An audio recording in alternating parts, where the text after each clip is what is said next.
खेसारी जी, तुम जो दिल हम आपका जीत लिए वही दिल हम आपको लगाएंगे।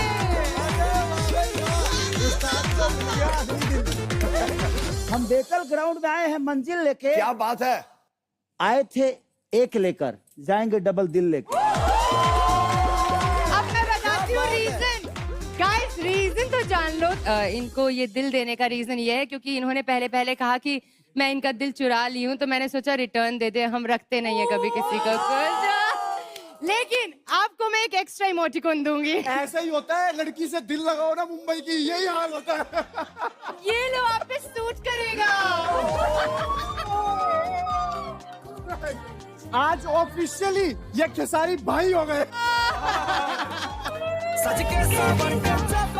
मेक मी डांस आप करो, मैं फॉलो करूंगी।